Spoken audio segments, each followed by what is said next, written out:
Welcome back to Off the Pitch, the podcast where we chat with individuals working within and shaping the game of soccer from off the pitch. Today's guest is Brendan Hannan, the managing partner at media production company Skylark.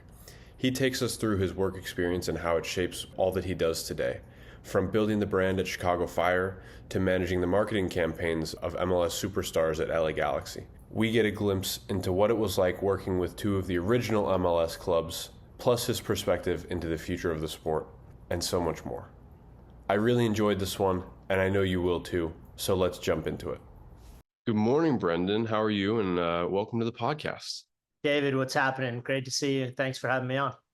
No problem, and thanks for joining us. I say we because Matt's normally here with me, but I've done a little bit of digging on my own, and I know you from previously as well. So for our guests and listeners who don't know who you are, could you give them a brief rundown as to how you got started in soccer and then what you've done throughout your career?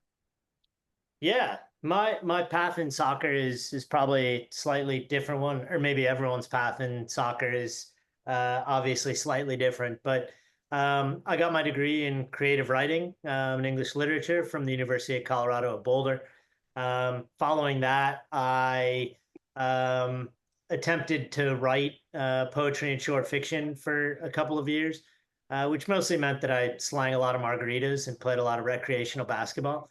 After that, I worked for the Make-A-Wish Foundation for a year as a wish granter, sort of responsible for all of their sports wishes and all of their unique wishes that weren't like Disneyland, Disney World, or Hawaii. And from there, I knew I always wanted to work in sport, and I was always very passionate about soccer. I love the global aspect of the game. And so I applied for an internship in Major League Soccer in New York. I interviewed. I don't think that they had anyone else. And so they asked me if I could start in a week. I said, give me 10 days. I was living with two college buddies in Denver. I'd never even been to New York before. So I gave my parents everything that I owned and moved to New York sort of on a whim. My pitch to my parents, the compensation at MLS at that point was $500 a month to live in New York City in 2008. So my pitch was just that if I went to New York and did this internship, that I felt like I could get a job in soccer at some point in time. And so yeah, gave my parents everything that I owned, packed up a suitcase and a pillow, and lived in a friend of a friend's storage room, hanging my one gray suit on an upside down bicycle, and started the internship. So I worked for MLS for a year under Dan Cordemonch and a group there. I worked for a small sports marketing firm called Leverage for a little bit of time after that. And then I got hired by the Chicago Fire as their press officer in 2010. So I moved to Chicago, another place that I'd never been to before. Worked in Chicago for 3.5 years, starting out as just communications and then overseeing all of the marketing and communications. And then I got recruited by the LA Galaxy and AEG to come out and work for the LA Galaxy. So I started with the Galaxy in 2013. And I started out overseeing communications and digital and social and sort of all of the content. And then by the time I left there, I was the club's chief marketing officer. And then in 2021, I left the Galaxy and I started my own agency called Skylark. So I'm currently the managing partner of Skylark. We're a small boutique sports marketing agency that focuses on sort of brand strategy, marketing, communications, and creative services. So all in all, I've worked in professional soccer for like the last 17 years. So yeah, it's been a cool journey, and certainly had an opportunity to see a lot of different places, meet a lot of different people. And so yeah, just it's been great to be involved in the game and stoked to still sort of have a hand in shaping it going forward. Yeah, that's really, really cool. kind of the common theme with all of our guests is they've all found their way into sports through like different ways into For sure. that starter position, like for you at the MLS as the communications intern. For some, it might have been in ticket sales or even like cleat sales or something like that. Hmm. And everyone who's currently at the top of the game right now seems to have started at the bottom, which is really cool to see. Yeah, I mean, I think it's natural, right? I think the natural progression is that people, should start at like a learning foundation, and I think bringing a level of like passion and excitement, and I think that you move your way up and differentiate yourself by, um, I think learning, but also probably trying to do things slightly different than maybe the generation before you did it. And so I think my approach has always been to, think a little bit differently and try to, which probably sounds somewhat cliche, but try to do things that are, more specialized or unique, and take the approach of just trying to cut through the clutter. The the work of sort of promoting soccer in the United States isn't for the faint of heart, and you're always up against the sports that have had longer generational runways, and so with soccer, I think I've always tried to do everything we could to sort of differentiate the sport and the brands, and make sure that the athletes that we were working with were able to stand out, or stand sort of a you know globally. A lot of them had the same appeal, but making sure that locally and domestically people knew who these athletes were, especially if they were global stars coming to a different market. Yeah. And specifically with like the Chicago Fire, just as an example, it's the sport of soccer in the US was so small that a lot of these guys, I mean, even when the European teams come here for the summer tours and stuff, they can walk the streets of major cities and not get recognized all over the place, which would never happen anywhere else in the world. And you guys had in Chicago, Cuauhtemoc Blanco, like all these global superstars who, like, if he was in Mexico, he wouldn't be able to walk more than 2 feet without being stopped. Yeah. So it's really cool to see how the league has changed. Number one, in terms of handling those global stars, and then also to Yeah. see how the players' notoriety has changed within their own cities too. Yeah, and I mean, there are outliers, right? I mean, I think even when Steven Gerrard arrived in Los Angeles, I mean, his ability to walk around Liverpool is obviously different than his ability to walk around LA. But someone like Cuauhtemoc Blanco, is still in most places in Chicago, gets recognized, and there's plenty of I think opportunity to. Be able to. I think these guys do appreciate the opportunity to move around a little bit more freely. But I think that I think what we're seeing now is obviously it's changing, and each player in their market is growing. But yeah, I think that the play they're still Cuauhtemoc Blanco can still be recognized in most places walking around Chicago. Yeah. Um, but when you were with Chicago, you saw a massive kind of social growth with the team, and you were a part of it, and then you oversaw that for a number of years. What have you seen that's changed during your time with the Chicago Fire to now? Like, I know that the digital landscape has changed immensely, leveraging like social media for marketing and communications and such.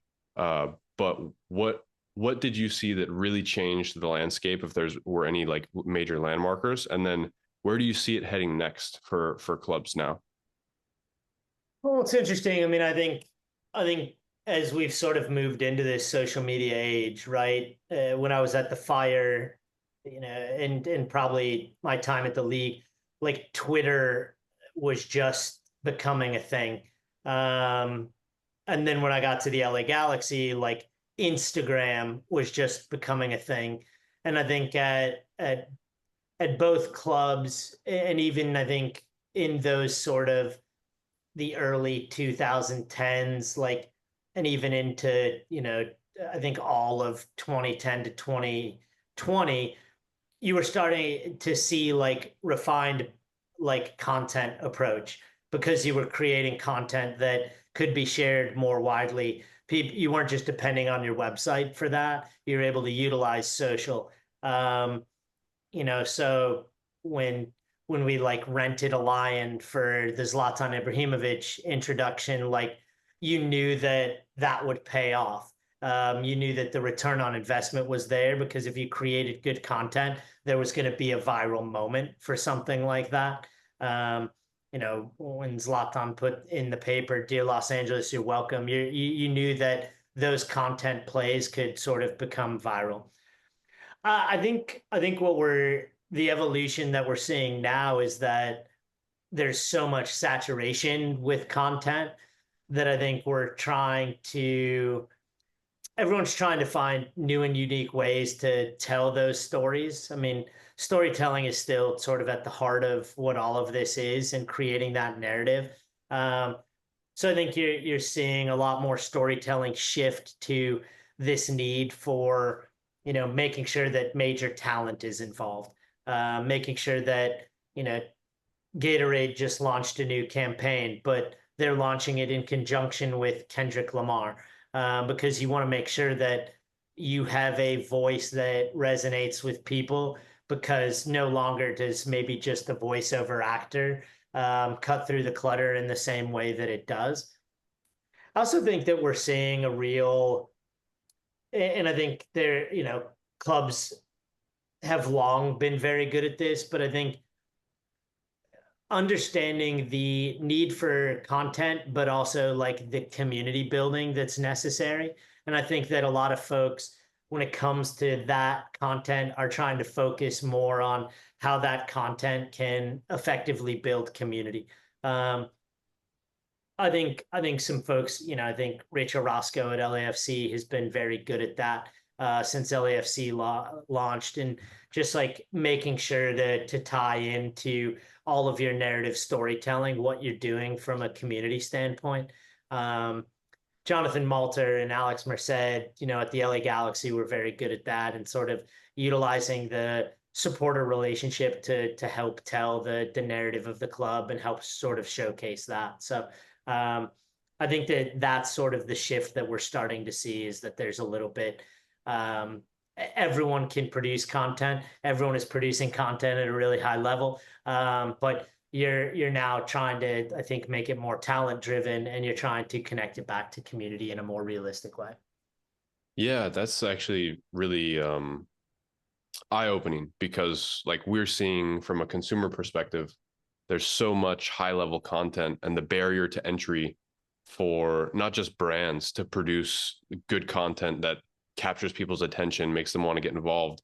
But we're also seeing that on just like the individual creator side of things, like YouTubers, the barrier to entry is so high now. You have to Yeah. have such great quality of production and everything to even like be on par with those that are putting out content at all. So it's really cool to hear from you that community is really the way that people are kind of trying to stand out now, and especially with voices, whether that be a local celebrity or like a massive celebrity, to kind of cut through and make sure that the brand is coming across with their message. I'm really curious to see Hey, what like the next stage is going to be after that, because I think everything that you said is right, and that's the direction that it's going. Um, but I wonder, like, with everything that's going on tech wise right now with AI, virtual reality, stuff like that, what direction that might take the content area. I mean, it'll be interesting because I think what we're seeing with a lot of the younger generations is potentially a shift away from, being on social so much. I think generations that are coming out of COVID and and this is, maybe not super soccer focused, but just this idea of like, I think folks are, I think the younger generation that's coming up and the pendulum always swings, right? I think that folks are starting to be like bored with some of the things happening on social, and I think good content is always going to, play, and people are still going to see it, even if our, collective consciousness sort of scrolls past things and goes by them pretty quickly. But I think one of the great things about sport, and I think one of the great things about soccer, is like the live event experience, and it's still the greatest sort of drama out there, because you don't know what's going to happen and anything can happen. And so I think that we're going to continue to see a return to people wanting to be, you know together in person a little bit more than maybe in the past, where there was a level of like, I can like play video games, or I could just be involved in my phone. But I think, and not that this is groundbreaking by any means, but I think that we're really starting to see that, you know, people want to be together with other people like that's like the real driver. And whether that's, a board game league in New York or a Timothy Chalamet, lookalike contest, I think people are looking for these reasons to sort of gather in person. And I think soccer games and sports in general are just such a great driver for that. That I think we'll start to see, a continued rise in people wanting to be at events sort of now more than ever. Yeah, that is definitely something I've seen with my peers. I know a lot of people are doing social media detoxes more Yeah. often, things like that. Just trying to hang out with actual people versus just connecting with them over the internet, and using it more as a tool. Like our parents didn't have to stay connected with those globally and in different cities, but focusing more on in-person, personal, deep connections. Yeah. Um, yeah, that's really cool. I'm really excited, not just for the next year and the World Cup and the Gold Cup this year and everything that's going on within the sport, but just with everything that's going on in life. It's kind of like really promising technology Yeah. during some kind of crazy times, and I think that it's just going to be a very, very interesting time period to live through for sure. um, Yeah. but just kind of coming back on subject a little bit more, um, we touched on it a little bit, and you touched on it in your intro. You were with the Galaxy and ended up being the CMO at the time that you left. You were with the club for 8 years, right?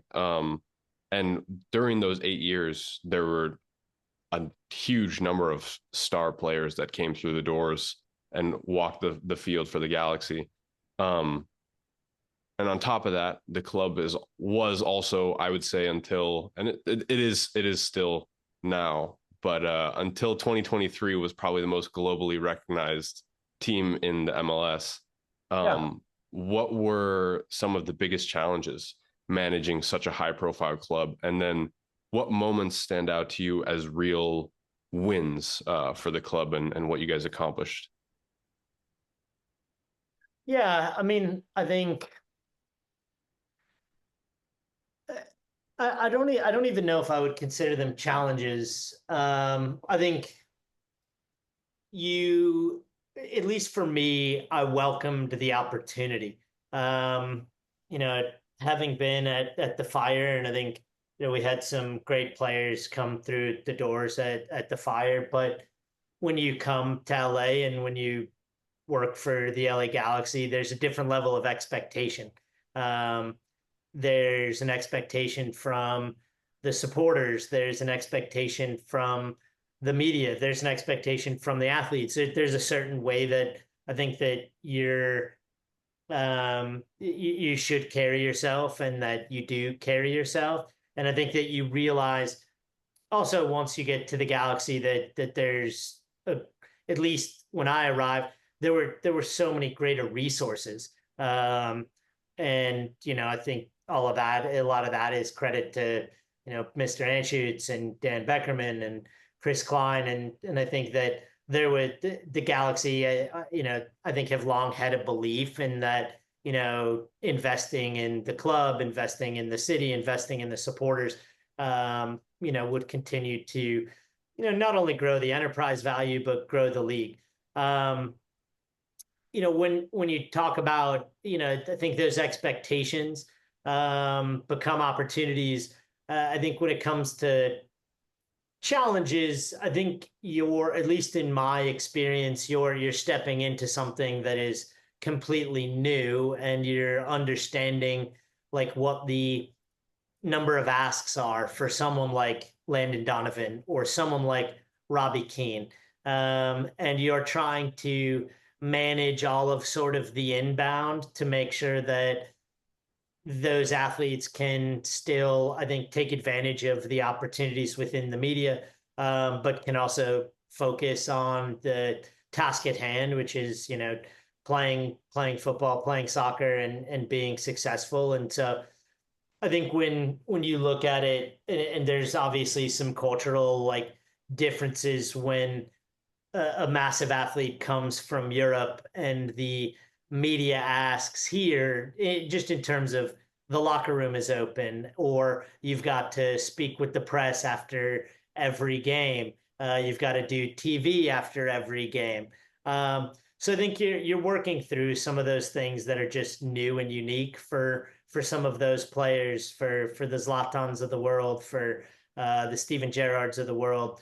And so I think you're trying to make sure that you can manage all of those things. And I think a lot of times, I mean, your job as a marketing professional and a PR professional is to, you know, see sort of the worldview of the club, and, you know, in some ways be able to sort of manage all of the different pieces and prioritize all of the different pieces, because everyone's, within a club, everyone's department is the most important thing to them. And, the ticket sales group, selling tickets is the most important thing to them. The game presentation group, the game presentation is the most important thing to them.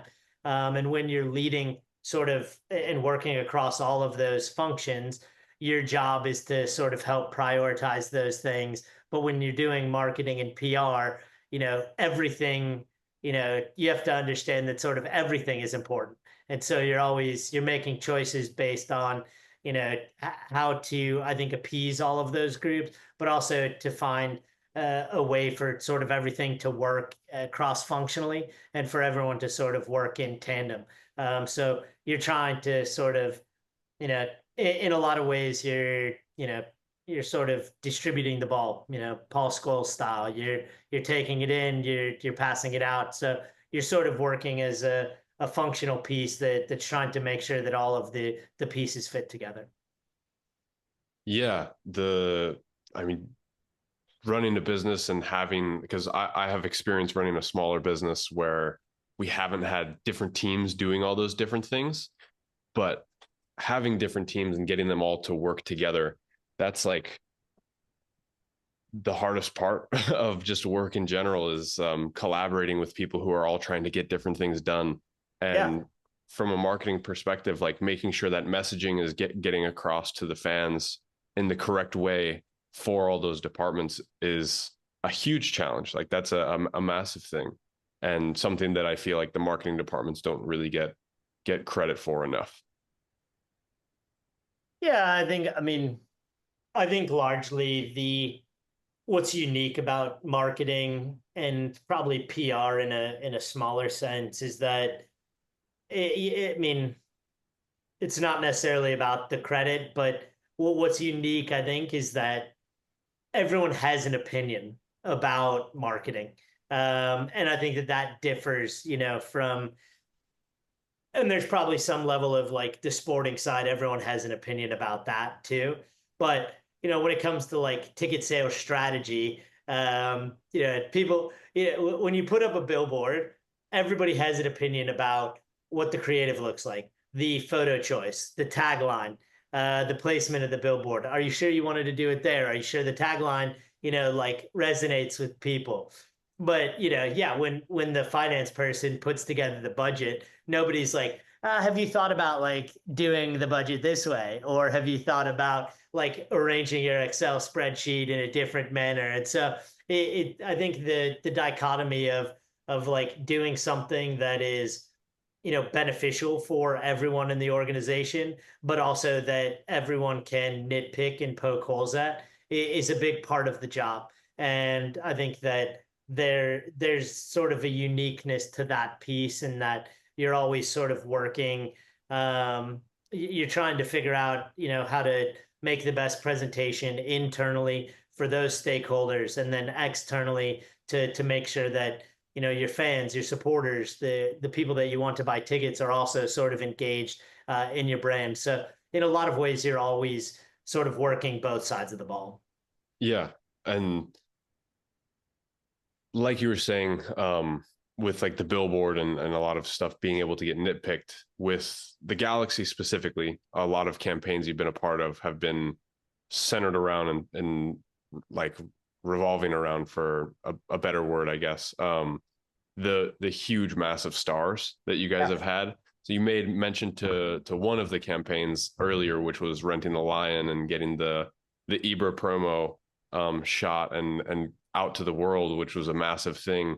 But there have been a ton of other ones. There was the King Keen when Robbie Keane was with the Galaxy. There was Landon Donovan. Obviously, he retired and then he came back and then he retired again. Yeah.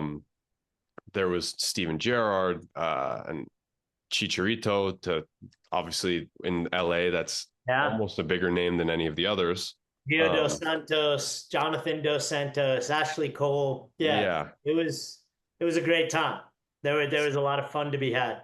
yes, exactly. And working with such big stars and such big personalities, what were kind of the biggest obstacles, whether that be on the creating the campaign side of things or the global logistics of getting everybody involved and stuff like that? What I think I'd tackle first is working with all of the athletes. I was a bartender at a place called Juanita's when I was at CU Boulder, um, and I think the key to like running a good bar is to always be moving, right? And to understand that everybody has a different drink order. And I would say that working like the Galaxy locker room is like working a bar, because everybody likes communication in a different way. Everyone likes the request to come in a different way. So in essence, everyone has a different drink. Landon's drink order is different than Robbie Keane's drink order, is different than Omar Gonzalez's drink order, is different than Zlatan Ibrahimovic's drink order. And so you have to understand that each of these athletes is different in their own right, and how they communicate, how they want to be seen publicly, how they want to like interpersonally react. Some guys love an email with the schedule for the week and they want to respond to that. Some guys just want to be told what they're doing on like every day on that day. Some guys want, what does it look like for the next 2 months? What are the, like, and some guys want to review things, some guys don't. So I think that was always a unique piece. And so, for whatever reason, I feel like bartending somewhat like put me in a good position to understand how like the great sort of sociological project of working within a locker room. When it came to like the campaigns and like the global outreach, I think one of the great things about the Galaxy is that we had such a great team. We had such a great team of collaborators, whether it was Chris Thomas or Brad Psyche or Vicky Mercado or Barbara Manengad or Albert Lanzillo. Like all of these people were, Chris Hibble, Chris Glidden. There were so many people that worked collectively to sort of shape what these things looked like. And we had such a great sort of, I think, group in that we could always just sort of like work together and everyone had ideas. Jenny Jeffrey, there there was a lot of people who just sort of came, Paulo Ferrari, Kishore Ramlagat, that sort of came and went within sort of the ecosystem that we had created. And we had a great sort of setup where anyone could have an idea, and that idea could, could bear itself to life. And so I think that we worked in a really collaborative environment. And then we had such like tremendous support from AEG and from Dan Beckerman and from Chris Klein at the president level that, when we said, when I rented a Lion in the middle of the night, in England, and went in the next day, it said, I've rented a Lion and I'm flying to Manchester for this shoot.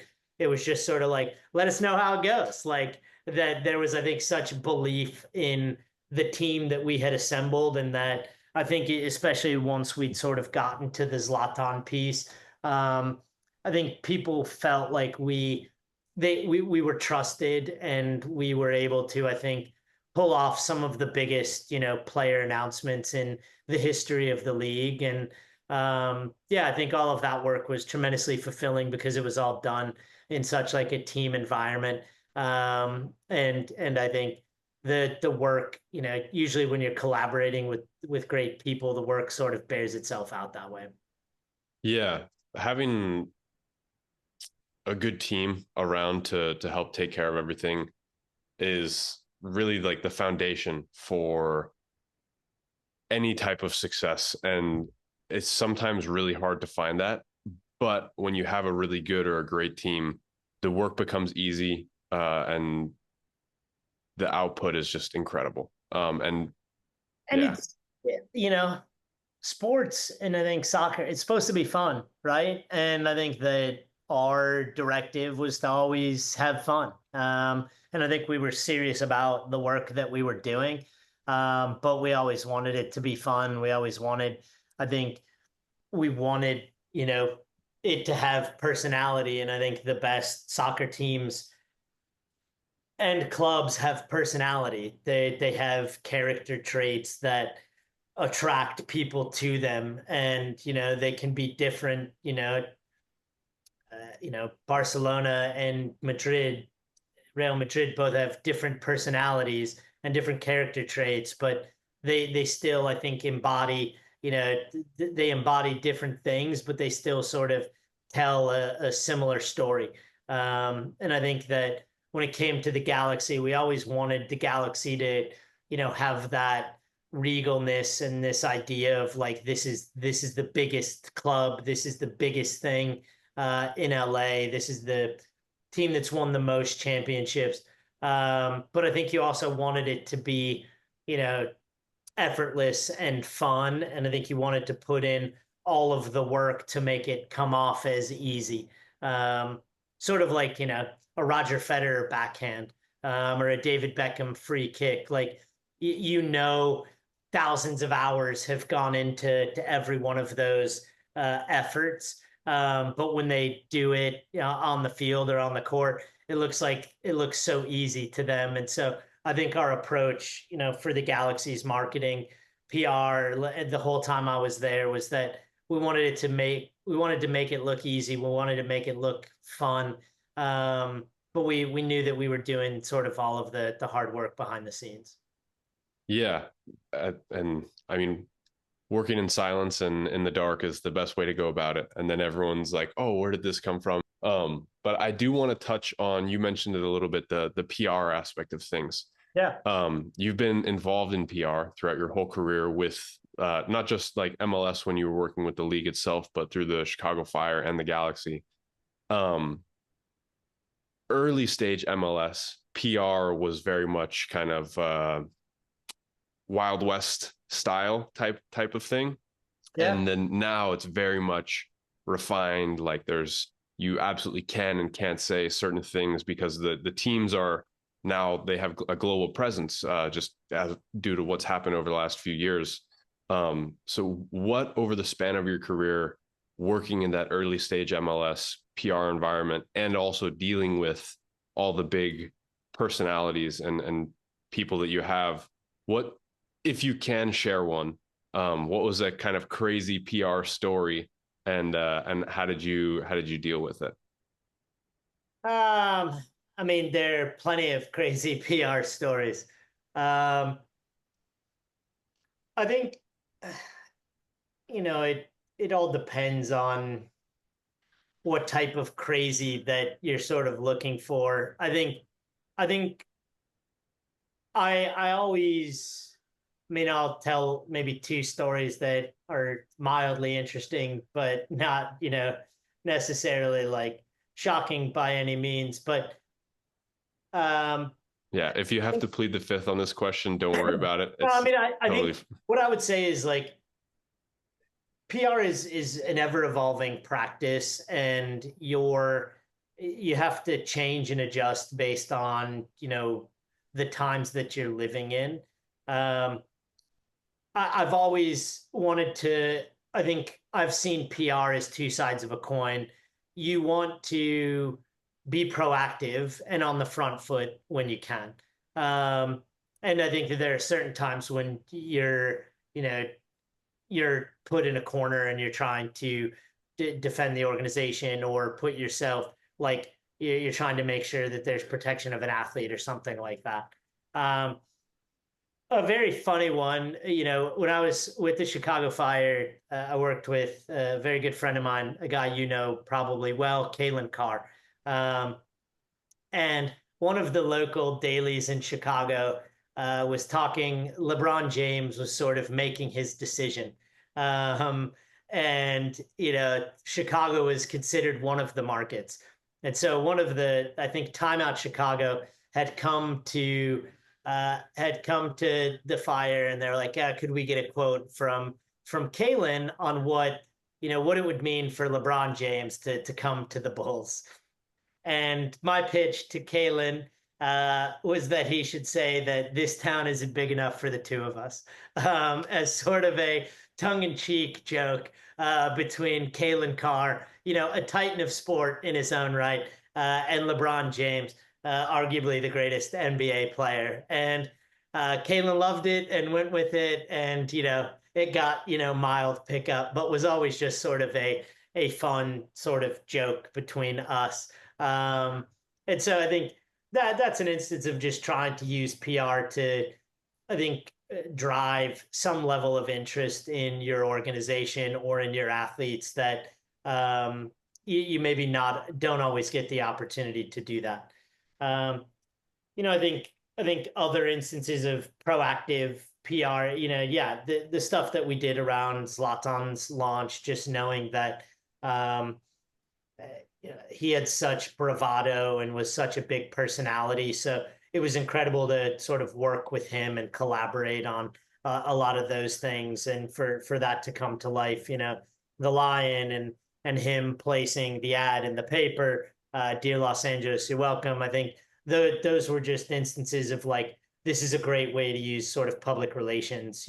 But if you're looking at some of like you know there are parts of the job that are super unique. For instance, Zlatan did a ESPN The Body issue, and I had to, um, you know, advise him that he would need to be wearing a thong for a photo shoot, and so had to present Zlatan with a number of thong underwear pieces. So when you're going into public relations or marketing, I don't think that you're necessarily thinking that you're going to be presenting undergarments to one of the greatest footballers of a generation. And so PR has its multitudes. Yeah, definitely. Especially like leading in towards the end of the season, kind of highlighting those storylines, not just from a league perspective of the underdogs, oh, can they make the playoffs, this and that, but highlighting those like the big dogs of who of the big players is going to continue to shine in the playoffs, like similar to a story of bringing Zlatan in the league and everything, and now it's highlighting Messi and Suarez and how those guys are going to continue to take Miami to further and further heights than they kind of already have. For sure. Um, but one thing that we've heard from other soccer executives, whether it's in the USL, the MLS, kind of just across the soccer landscape in the US, Because you guys aren't really competing for market share within the same areas. I mean, obviously, there's certain teams that have markets they're competing for, the LA Galaxy and LAFC, and the two New York teams and such. Mhm. But generally speaking, we've heard it's a pretty cross collaborative endeavor of trying the team's front offices trying to help each other figure out, oh, what worked for us, it might work for you, that type of thing. Um, when it comes to a big event like the MLS Cup final, I'm really curious about what the cross collaboration of the front offices is like at that point. Did they come together and make the event as big as possible, like increase outreach? Obviously, the league is going to help support that type of thing as well. Or at that stage of the season, is the front office or are the front offices of those two organizations as ruthless as the players on the field? Like, is it we want to make our side of this event way bigger and better than them, or is it just we want to make it as big as possible together? I think everybody's competitive, right? I mean, we all work in professional sport because we have a drive, I think, to be the best. Um, I would say for all of the big events I was involved in, there's a collaborative nature, and you know that the athletes have to focus on their piece, but I think largely the front office should be working to um, you know grow the game with the other club, with the league. Um, and I mean, that's sort of my view on competition in general. Like, it's different when we're, playing against one another, like on the field, um, or, in some competitive venture, like, we're playing a pickup game or something like that. My view to sort of business and probably even the way that we run Skylark is that we want to be the best, and we want to certainly excel at what we do, but we also believe in the spirit of collaboration, and in my view there's enough out there for everyone, and that on the business side, we're always so much better if we're working collectively together with other people. Um, you know, Maybe if you're talking to executives at Nike and Adidas, they may feel differently, as they're both going after market share. Um, but I'm a believer that there's enough wins out there for everyone, and my view on competition, when it comes to like soccer business, is that we're sort of all in this together, and we're all trying to collectively elevate the game to get it to the level that it is globally, and get it to the place where it can stand on equal footing with the likes of the NFL and the NBA. And so I think that to me is always sort of my view on it. But Awesome. there are certainly other people, there are other PR people at MLS Cups who felt differently than I did, and maybe didn't want to spend a whole lot of time talking to me during those events. But that was never really my approach.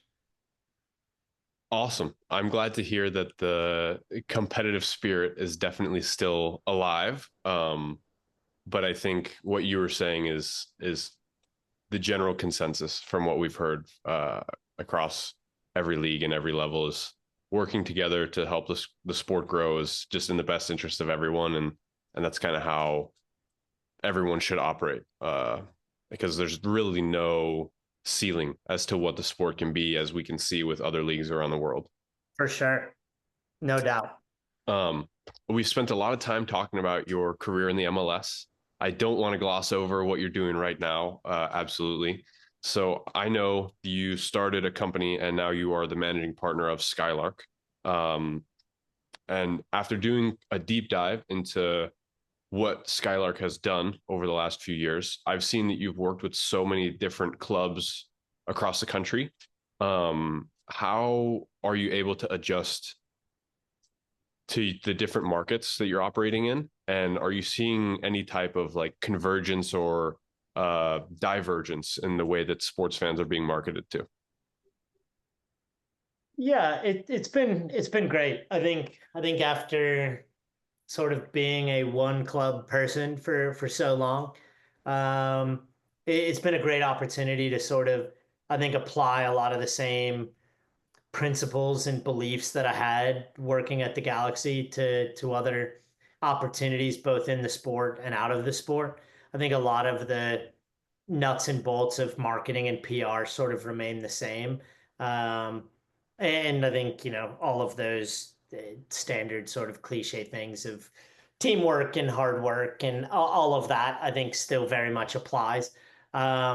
We've been very lucky to, work with, US soccer and FIFA and the NFL and clubs on the men's and women's professional side. We've launched uh, Denver NWSL. We've launched a WNBA team in Portland last fall.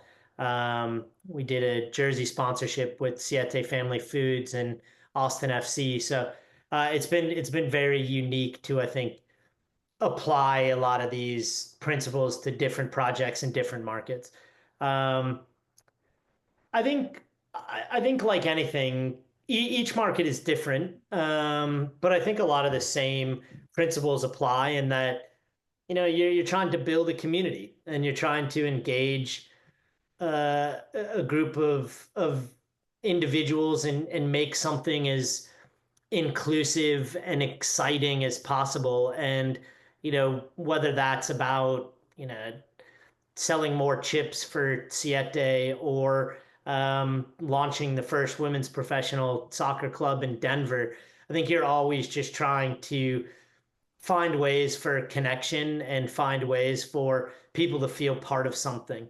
And I think, you know, brand building as a whole is just about, I think, making people feel something about your product and, you know, wanting to support it or purchase it or keep going back to it. And so for me, what you in essence you're just writing a lot of love letters to people and trying to um, find something that resonates with them and make them feel passionate about something. And so I think regardless of the market, I think you have to be understanding that Portland is different than Denver is different than Austin, and the way in which you sort of maybe write that love letter is different for each person, but you're still writing those letters and you're trying to sort of build that connection in a new and interesting way.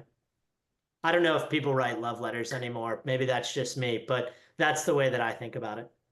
Yeah, I think it's a really good way to think about it, especially when it comes to engaging like fans and people. It's an Instagram post is going to maybe capture someone's attention for 1 second, but then like I have experience. I was at the David Beckham statue unveiling, and that was like number one, seeing David Beckham in person. I was like, I can't believe that he's actually a real human. He's always just kind of seemed like a superhuman figure to me. Yeah. So seeing him there, and then on top of that, like seeing someone who helped build the club and the league honored in such a way that the fans and the community can come and celebrate them, not just that day, but now moving forward whenever they walk past that statue. Yeah. um, I think that's a really cool and big example of what's trying to be done on a daily basis by teams. Yeah. And I mean that was a fun project to work on. And I mean, when like uh, you talk about I mean, that was obviously David is such a giant of the game, but I mean, that project was 2, 3 years in the making. To get a bronze statue made takes real time to make sure that it matches David's likeness perfectly. Takes a long time. Um, and that one, was what I loved about that project was we tried to make it so multifaceted. Um, in that obviously there was this like thing that's going to last forever, or you hope lasts forever, in this bronze statue of David. But we did a prank with James Corden that I feel like it was like, oh, this is the lightness, this is the irreverence, this is like the fun thing. And, it shows off David's personality, shows off James Corden's personality, and, gets people excited. Then, we did a mural and a community give back, in which David, gave back to all of these kids in Los Angeles. And then you had an event with all of these speakers, and we had a VIP party where, you know, all of these, folks who have been meaningful for the game are involved. And so, yeah, I loved how well-rounded that project was, and just like the opportunity to, yeah, I mean, in essence, like write a love letter to David Beckham, who I think has been transformative for the game of soccer, and has been such an icon and great in the footballing world, for what he did at Manchester United, Real Madrid, LA Galaxy, on and on. But yeah, I think what he was able to do for the league was also transformative. So those types of things, I think, are, you know, hopefully those things resonate with people and are long lasting. And I think, all anything like any marketer can potentially ask for is to create, one or two things that are remembered for, maybe just a little more than an instant, knowing that sort of everything goes away pretty quickly. Yeah. Yeah, definitely. Um, One thing that I've wanted to ask is, you've been in the space for well over a decade.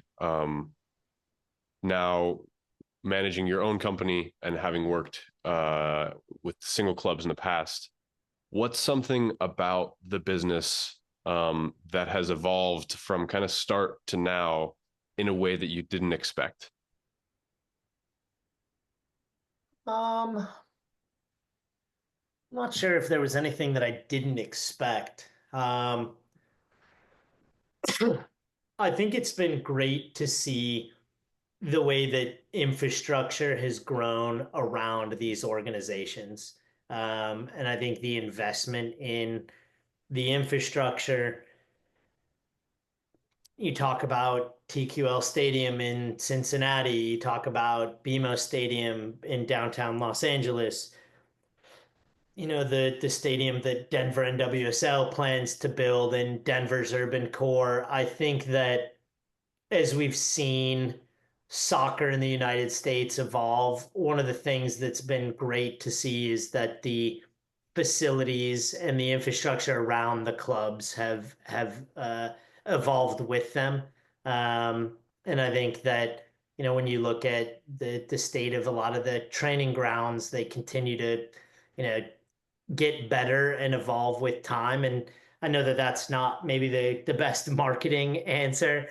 Um, but I think that those, if I were to loop it back to community and like places to gather, those places make the difference. And I think, at the Galaxy, we did a renovation to include safe standing, which was a great thing to be able to work with Victoria Block on, and Angel City Brigade, and even Lars to include these places that mirrored some of the best stadiums in Europe. And I think the infrastructure that's evolved in the way in which BMO Stadium came out with that at the jump, and TQL, like the clubs are really thinking through what is going to be the best experience for our fans, what gives everyone the best sort of place to gather, and how can we feel like, how can we sort of continue to make this like vibrant and diverse community feel the love. And I think that that's a great way to do it. Yeah, definitely. I actually, specifically, I was perusing your LinkedIn, and I saw that your work on the Victoria Block, and that was something I didn't know um, had been done at all. I didn't even know that that was standing room or standing seating at this point, because the last time I had sat over there was back in 2011 or 2012, when it was Yeah. just normal bleachers, which Yeah. everyone did stand anyways. But like you're saying, it wasn't safe standing room only seating. It was cause a bunch of issues. But I think that is one of the smaller ways that clubs have, or not even one of the smaller, that's a larger way that clubs have kind of taken a look at the whole picture. How can we build the fan experience to be something so great? Because now we're also seeing with all these new stadiums and the new training facilities, there is like, there's film rooms for the teams, which if you told someone in MLS in 2010, like, hey, we're going to put a film room in your training facility, the coaching staff and the players would be like, what do you mean we're getting a film room? Like that's the most incredible thing ever. And now it's just kind of standard practice. Yeah. And that coupled with things to help the teams create content for the fans, like having specific areas to generate those interviews to showcase the players' personality side of things more. And nothing's going to replace just asking the guys questions when they're on the field or coming off the field, stuff like that. But being able to do those little trivia quizzes, things like that, that's actually a really important investment that a lot of people, I think, don't recognize the clubs have made into their infrastructure. So Yeah. the fact that you brought that up as kind of the biggest change across these years is really cool to hear. Yeah, I mean, I think the league continues to grow in so many, ways, and obviously when you have someone like Leo Messi playing in the league, I mean, it's such a driver. I think there have been unique pieces on, broadcast, developments over the course of the last 15 years. I think, but yeah, I think the infrastructure and giving fans and supporters and casual, like giving people a place to gather and to feel sort of the excitement around a club, I think is definitely the biggest game changer so far. Yeah, definitely. And then as we're kind of getting to the end of our time here, one last question that I have for you is, even though you have worked on some pretty incredible projects throughout your career, if budget and logistics were no issue, what's a dream campaign or project you'd love to work on in soccer? Whether it's past, present, or future. Man, I think it's hard to look at projects necessarily in the past. And I'm very pleased with a lot of the work that we're doing sort of at present. I would say, I think, and this is maybe a bit of a cop out of an answer, but I think just continuing to be able to be involved in the game at a meaningful level, um, it would probably be my answer. I don't think that there's a specific project that I would want to work on, because I sort of, my belief is that, the hope is that you can continue to sort of pitch in either in small ways or large ways. Um, but I hope that I can continue to have some sort of involvement and meaningful impact on the game and the growth of the game in the United States. Um, I think I've been lucky enough to do it for, 15, 17, almost 20 years. And I think the hope is to be able to, long may it continue. And so I would put all of the hopes and dreams of that illustrious budget, and endless sort of idea making to a longer term rather than just one campaign. Okay, I think Like that's a great like a great telling the answer. genie. It's like telling the genie with your first wish that you want, three more wishes. So I understand that it's a little bit of a cop out, but I think being able to remain involved is sort of the long standing hope for me. Awesome. Well, I think it's for the good of the sport and the growth of the sport for sure. With all the work you've been doing in the NWSL, that you do stay involved with the sport. So I'm glad that was the answer. To be honest. For sure. All right. Well, that is just about our time. So I just want to say thank you, Brendan, not just for coming on the podcast, but for all the work that you've done within the sport, helping grow the game in the United States. It's something that I know myself and Matt are looking to be a part of, and we can't wait to see where it goes over the course of the next, not just few years, which are going to be very exciting and kind of electric, but just over the course of our lives. I mean, I remember back, I was a sophomore, junior in high school, talking to my friends when the World Cup was announced in 2026, like, oh my God, like we're 16, 17 years old. Like we're going to be 27. Like when the World Cup comes, like, what are we going to be doing? Yeah. We're going to just drop everything, go to every game and do all this stuff. And now that year is just next year. And I'm just trying to figure out how to make all that happen. Yeah.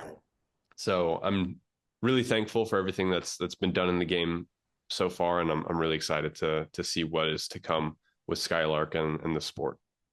Thank you. I greatly appreciate you having me on. I think thing that I would say to you and anybody who wants to get involved is, I mean, just get involved and be yourself. And I mean, all of the platitudes about hard work and all of that, I think are probably true, but try to always maybe think about it a little bit different and don't be afraid to make mistakes and sort of challenge yourself and your thinking. And yeah, I wish you the best of luck as you look to get involved. Appreciate you for having me on, and thanks so much for the time.